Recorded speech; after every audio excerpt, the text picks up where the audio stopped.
As we reported, the Trump administration announced that it will extend the travel ban to 6 more countries. The latest iteration of the ban will suspend immigrant visas for citizens from 4 countries, Nigeria, Myanmar, Eritrea, and Kyrgyzstan, and it would bar people from Sudan and Tanzania from the U.S. Diversity Visa Program, which awards green cards to immigrants. Our Amna Nawaz has the story. That's right, Judy. And to understand what this all means, we're joined by Farhana Kara.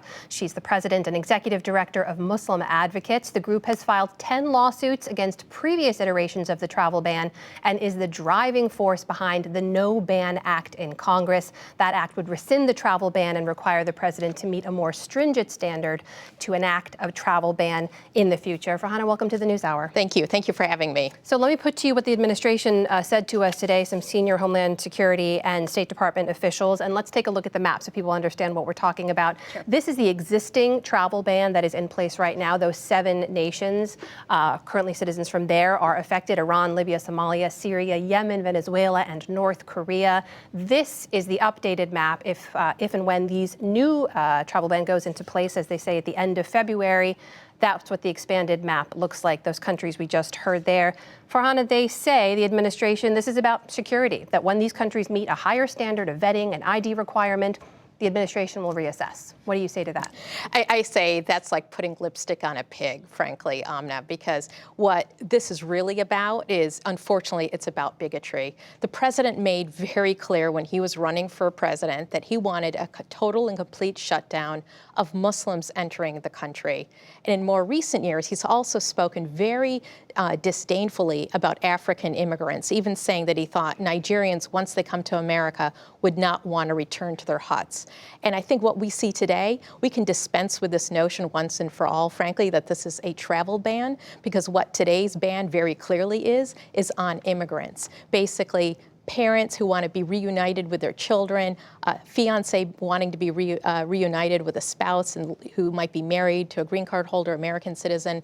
The ban today does not ban visitors. So what the president is saying, oh, come, we want your money, we want your labor, come visit here, be a student. We want those resources, but don't make America your home. Well, let me ask you about this, because as Judy reported earlier as well, it's only a small portion of visas that are affected, right? You're talking about immigrant visas, people who want to emigrate here and stay. I think everyone out there remembers what happened after that first travel ban was enacted, days after President Trump took office. There was chaos and confusion at the airports. It prompted protests across the country, people showing up to say, we don't want this in place. And then the Trump administration pulled it, reassessed, worked through multiple iterations. That's now been held up by the Supreme Court. So they will say this is legal. We have the right to be able to do this in the name of U.S. national security. So here's the thing. What we know, what this policy is actually doing, it's actually ripping families apart. We see this through the eyes of our clients in our community, where literally tens of thousands of Americans are hurting today because they are not being allowed to be reunited with their family members and their loved ones. And it's not rooted in any kind of national security justification at all. We have not yet seen the administration really kind of justify or explain exactly how banning babies and grandmothers makes us safer.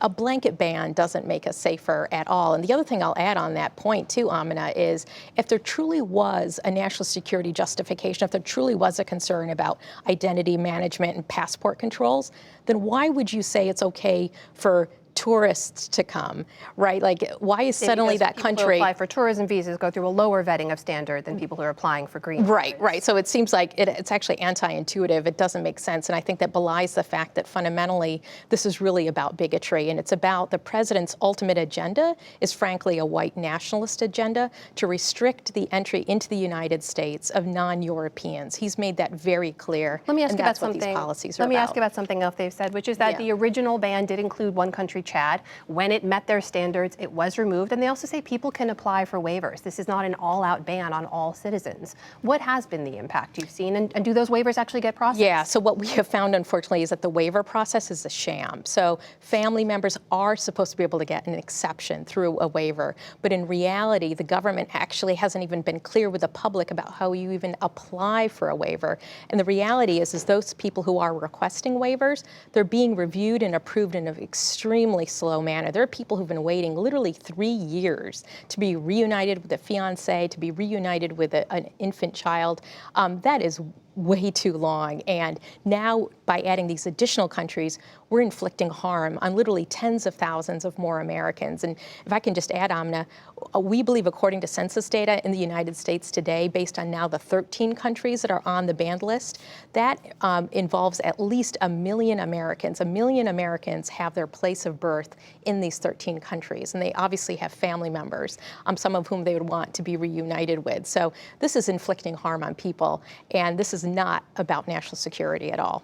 Farhana Khaira of the Muslim Advocates Group, you were president and executive director there. Thanks very much for being with us today. Thanks for having me. Thank you.